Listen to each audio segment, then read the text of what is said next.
Hi friends, welcome back to my channel. ನಾನಿವತ್ತು ತುಂಬ ಸುಲಭವಾಗಿ ಮನೆಯಲ್ಲೇ ಪಿಜ್ಜಾ ಹೇಗೆ ಮಾಡೋದು ಅಂತ ತೋರಿಸ್ತಿದ್ದೀನಿ. ಮಕ್ಕಳಿಗೆಲ್ಲ ತುಂಬ ಇಷ್ಟ ಆಗುತ್ತೆ. ಮೈದಾ ಪಿಜ್ಜಾ ಬದಲು ಈ ಥರ ಪಿಜ್ಜಾ ಮಾಡ್ಕೊಂಡು ತಿಂದರೆ ಹೆಲ್ತಿ ಕೂಡ ಆಗಿರುತ್ತೆ. ಫಸ್ಟ್ ನಾನೀಗ ಒಂದು ಪ್ಯಾನ್ ತೊಗೊಂಡಿದ್ದೀನಿ. ಪ್ಯಾನ್ಗೆ ಒಂದು 2 ಸ್ಪೂನಷ್ಟು ಆಯಿಲ್ ಹಾಕೋಣ. ನಾನಿಲ್ಲಿ ಸುಲ್ಕೊಂಡಿರೋಂಥ ಅಮೇರಿಕನ್ ಕಾರ್ನ್ ಇರುತ್ತಲ್ಲ, ಕಾರ್ನ್ ಹಾಕ್ಕೊಂಡಿದ್ದೀನಿ. ಚೆನ್ನಾಗಿ ಫ್ರೈ ಮಾಡ್ಕೊಳ್ಳೋಣ. ನಾನಿಲ್ಲಿ ಒಂದು 2 ಕಪ್ಪಷ್ಟು ಕಾರ್ನ್ ಬಳಸ್ಕೊಂಡಿದ್ದೀನಿ. ನಾನು ಯಾಕೆ ಕಾರ್ನ್ನ ಫ್ರೈ ಮಾಡ್ತಿದ್ದೀನಿ ಅಂದರೆ, ನಾವು ಬ್ರೆಡ್ ಪಿಜ್ಜಾ ಮಾಡ್ತಿರೋದ್ರಿಂದ ಅದು ಬೇಗ ರೋಸ್ಟ್ ಆಗಿಬಿಡುತ್ತೆ. ಅದರಿಂದ ಕಾರ್ನ್ ಬೇಗ ಬೇಯೋದಿಲ್ಲ. ಅದಕ್ಕೋಸ್ಕರ ನಾನು ಒಂದು ಸ್ವಲ್ಪ ರೋಸ್ಟ್ ಮಾಡ್ಕೊಳ್ತಿದ್ದೀನಿ. ರೋಸ್ಟ್ ಮಾಡಿಕೊಂಡ್ರೆ ಚೆನ್ನಾಗಿರುತ್ತೆ, ಕ್ರಿಸ್ಪಿಯಾಗಿ. ಇದಾಗಿದೆ. ಇದನ್ನು ಸೈಡಿಗೆ ತೆಗೆದಿಟ್ಕೊಳ್ತಾ ಇದ್ದೀನಿ. ನೆಕ್ಸ್ಟ್ ನಾನು ಅದೇ ಪ್ಯಾನ್ಗೆ ಒಂದು 2 ಸ್ಪೂನಷ್ಟು ಆಯಿಲ್ ಹಾಕ್ಕೊಂಡು ಕ್ಯಾಪ್ಸಿಕಮ್ ಹಾಕ್ಕೊಳ್ತಿದ್ದೀನಿ. ಬಾಕ್ಸ್ ಟೈಪ್ ಕಟ್ ಮಾಡಿಕೊಂಡು ಕ್ಯಾಪ್ಸಿಕಮ್ ಹಾಕ್ಕೊಂಡು ಫ್ರೈ ಮಾಡ್ಕೊಳ್ತಿದ್ದೀನಿ. ಚೆನ್ನಾಗಿ ಫ್ರೈ ಮಾಡ್ಕೊಳ್ಳೋಣ.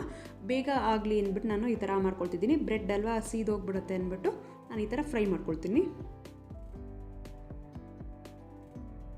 ನೋಡಿ, ಇದಾಗಿದೆ. ಇಲ್ಲ, ಇನ್ನೂ ಆಗಿಲ್ಲ. ಇನ್ನೊಂದು 2 ನಿಮಿಷ ಫ್ರೈ ಮಾಡಿಕೊಂಡ್ರೆ ಆಗುತ್ತದು. ಆಗಿದೆ. ಇದನ್ನು ಸೈಡಿಗೆ ಪ್ಲೇಟಿಗೆ ತೆಗೆದಿಟ್ಕೊಳ್ಳೋಣ. ನೆಕ್ಸ್ಟ್ ಇನ್ನೊಂದು ಪ್ಯಾನ್ ಇಟ್ಕೊಂಡಿದ್ದೀನಿ. ಇದಕ್ಕೆ ಬೆಣ್ಣೆ ಹಚ್ಕೊಳ್ಳೋಣ. ಈಗ ಬ್ರೆಡ್ಗಳು ಹಾಕೊಳ್ತಿದ್ದೀನಿ. ಒಂದೊಂದು ಬ್ರೆಡ್ ಹಾಕೋಣ.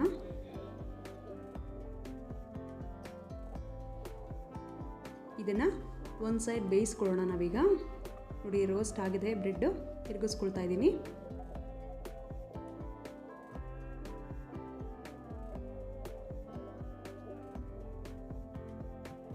ನೆಕ್ಸ್ಟ್ ನಾನು ಇದಕ್ಕೆ ಈಗ ಟೊಮೆಟೊ ಸಾಸ್ ಹಾಕ್ಕೊಳ್ತಿದ್ದೀನಿ. ನೀವು ಪಿಜ್ಜಾ ಸಾಸ್ ಇದ್ದರೂ ಪಿಜ್ಜಾ ಸಾಸ್ ಹಾಕ್ಬೋದು. ನಾನು ಈ ಟೊಮೆಟೊ ಸಾಸ್ಗೆ ಚಿಲ್ಲಿ ಪೌಡರ್ ಮಿಕ್ಸ್ ಮಾಡಿಕೊಂಡು ಹಾಕ್ಕೊಳ್ತಿದ್ದೀನಿ.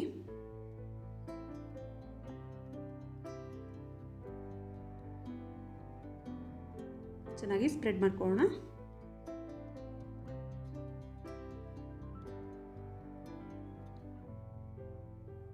ನೀವು ಬೇಕಾದರೆ ಒಂದು ಸ್ವಲ್ಪ ಜಾಸ್ತಿ ಖಾರ ಬೇಕು ಅಂದರೆ ಸ್ವಲ್ಪ ಅದ್ರ ಮೇಲೆ ಚಿಲ್ಲಿ ಪೌಡರ್ ಹಾಕೋಬೋದು, ಇಲ್ಲ ಚಿಲ್ಲಿ ಫ್ಲೇಕ್ಸ್ ಕೂಡ ಹಾಕ್ಬೋದು.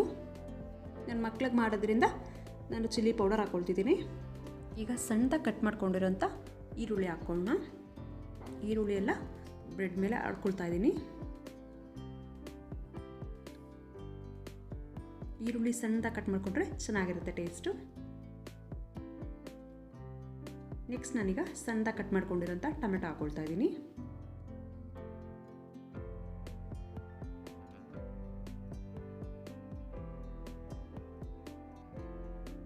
ನೆಕ್ಸ್ಟ್ ಇದಕ್ಕೆ ನಾನೀಗ ಫ್ರೈ ಮಾಡ್ಕೊಂಡಿದ್ದೀವಲ್ಲ ಕ್ಯಾಪ್ಸಿಕಮ್ ಹಾಕೋಣ. ನಿಮಗೆ ಎಷ್ಟು ಕ್ಯಾಪ್ಸಿಕಮ್ ಬೇಕೋ ಅಷ್ಟು ಕ್ಯಾಪ್ಸಿಕಮ್ ಹಾಕ್ಕೊಳ್ಳಿ.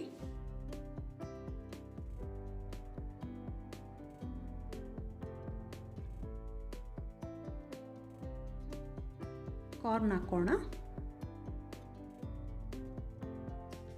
ಫ್ರೈ ಮಾಡಿರೋಂಥ ಕಾರ್ನ್ ಹಾಕ್ಕೊಳ್ತಿದ್ದೀನಿ.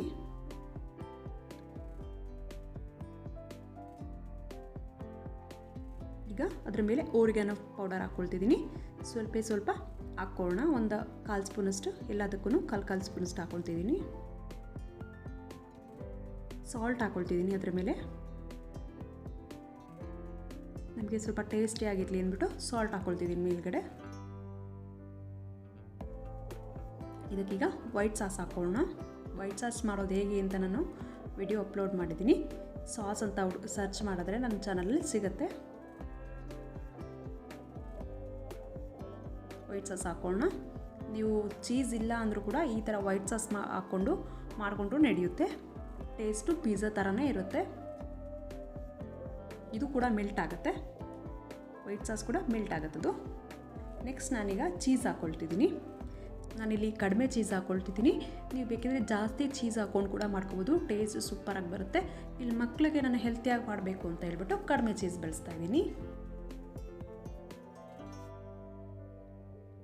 ನಾವು ವೈಟ್ ಸಾಸ್ ಹಾಕಿರೋದ್ರಿಂದ ಅದೇ ಚೀಸ್ ಥರ ಕಾಣ್ತಿರುತ್ತೆ.